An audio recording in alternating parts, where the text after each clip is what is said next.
रोहिण्या San प्रवोदयुक्त चंद्रसेनाय मध्यं नमस्कारामि अनेकाल वस्तु चंद्रसेनादिपदालगा संवेष्टमर मेले उद्घाटनार्थं नमोस्तुते संकटहर लक्ष्मी गणेशाय नमः वीरमध्यं नमस्कारामि कृष्णपक्षे दुच्छानुपूजितस्तं विभूतये कृष्णप्रसादे दोरे उद्घाटनार्थं नमोस्तुते संकटहर लक्ष्मी गणेशाय नमः मध्यं नमस्कारामि विधीनामुतमेले गणेश प्रियवल्लभे सर्वसंकष्टनाथ उद्घाटनार्थं नमोस्तुते संकटहर लक्ष्मी गणेशाय नमः वीरमध्यं नमस्कारामि यं भगञ्जराहे स्वन्ते पुष्टिवर्धनं गुरुवायुरे मध्याह्ने मृत्योरुक्षे कामदाद ब्रह्मरुद्रां नमः वीरमध्यं नमस्कारामि धर्मनागा धर्मनाजिन्दरे धर्मना रीवासो देवा सुरक्षतो रामगुणो धर्मना सर्वा परिशो देवा धनवन्तर्ये नमः वीरमध्यं नमस्कारामि सुन्दरशन्दना उभायं समातु धर्मस्माभ्यनेन्द्रा शतफला नमः वीरमध्यं नमस्कारामि मने क्षीरतर्पणेन क्षीरार्घ्यप्रदानसहित लक्ष्मी गणेश दिव्य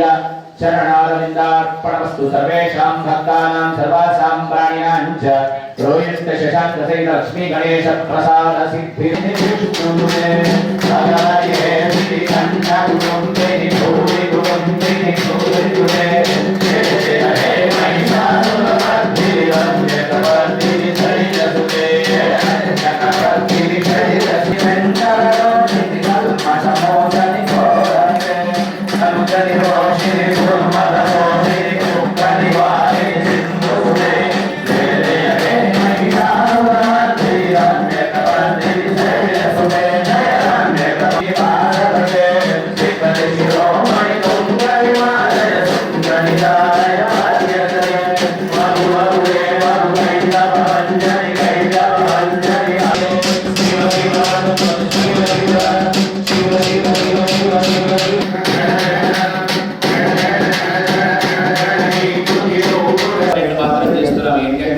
మాట్లాడుకుంటాం, తర్వాత కూర్చుంటాం, తర్వాత ప్రసాదం ఎప్పుడు పెడతారని ఎదురు చూస్తాం, తర్వాత మనం మన ఇంటికి వెళ్ళిపోతాం.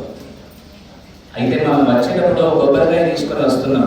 గణపతికి కొబ్బరికాయ ఎందుకు కొట్టాలి, గణపతితో అర్చన ఎందుకు చేయాలి, గరుడతో అర్చన చేస్తే ఏం ఫలితం కలుగుతుంది, గణపతికి అర్క పుష్పార్చన చేస్తున్నాం, అర్క పుష్పార్చన చేస్తే ఏం ఫలితం కలుగుతుంది. ఎందుకంటే మనం ఫలితం లేనిది ఏ పని చేయలేము. పక్క వాళ్ళకి ఏదైనా పని జరిగిందంటే పోటీ పడి పని మనం పనిచేస్తాం. అట్లాంటి పోటీ ఉన్నప్పుడు పోటీలలో మెదిలి పోటీలలో అని చెప్తేనో మనం ఇంట ఉంటేనో కుదరదు పని. భగవంతుడు తనంతట తాను కూర్చొని చెప్పిస్తే తప్ప చెప్పలేనటువంటి విషయం కలగలేదు. అటువంటి ఏదో నాలుగు అందరూ కలిసి ఒక సత్సంగంగా ఏర్పరచుకోవాలని ఒక సందర్భం సేవా సమితి వారికి కలిగింది. స్వామి యొక్క అనుగ్రహం, గురువుల యొక్క పరిపూర్ణ కృప చేత ఏదో గరగ పెట్టడం వలన ప్రయోజనం, గుంజి తీయడం వలన ప్రయోజనం, ఎవరు చేసినారో దాని వల్ల ఏ ప్రయత్నం కలుగుతుంది అనేది మనం వింటే తెలిసి ఏ పని చేసినా దాని ఫలితం మహత్తరంగా ఉంటుంది. కనుక అటువంటి ఫలితాలు ఏవేవి గణపతి ఇస్తాడో, ఎవరెవరికి ఏమేమి బలాలు ఇచ్చినాడో అటువంటి దివ్య లీలా వైభవాన్ని మనం వినాలనేటువంటి సదుద్దేశం చేత ఆ ఉత్సవాన్ని చేసిన కనుక అటువంటి ఉత్సవంలో అందరూ పాల్గొన్నారు. అట్లాగే ఇప్పుడు వేమల ఉమానాడి గారు కలవు వెంకట కలికాలంలో వరాలు ఇచ్చేటువంటి తొందరగా ప్రసాదించే దేవుడు వెంకటాద్రి సంస్థానం బ్రహ్మాండే ఆస్తికించిన వెంకటేశ సమోదేవుల దూతుల భవిష్యత్తు. వెంకటేశ్వర స్వామి వారి వైభవం ఎంత చెప్పినా తప్పని అటువంటి వెంకటేశ్వరుని సైనికత ఇసుకతో చేసి పెట్టినారు. మనం ఇసుకతో ఆరాధన అందరం చేస్తాం. ఎక్కడ చేస్తామంటే గంగా స్నానం చేసిన తర్వాత ఒక శివుని ఇసుకతో చేసి అక్కడ పసుపు కుంకుమను అక్షరాలు సమర్పించి మళ్ళీ అదే ఇసుకను అదే నదిలో కలిపివేస్తాం. దానివల్ల ప్రయోజనం ఏమిటంటే సాక్షాత్తు ఏ 18 పురాణాలను రచించినటువంటి ఉన్నాడు.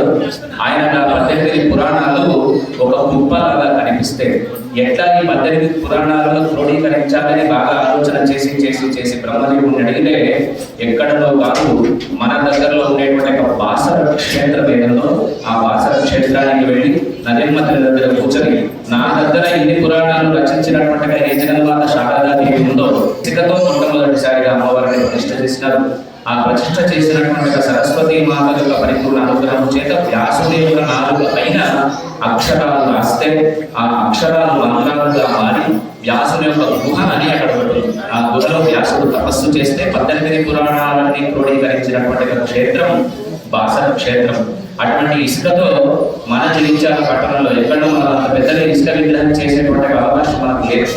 ఆ దర్శనం చేసుకోవడానికి ఒక సువర్ణ అవకాశాన్ని శ్రీమతి వేముల ఉమారాణి గారు వారి యొక్క సభ్యుల చేత ఒక అద్భుతమైనటువంటి కార్యక్రమాన్ని ఏర్పాటు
Isya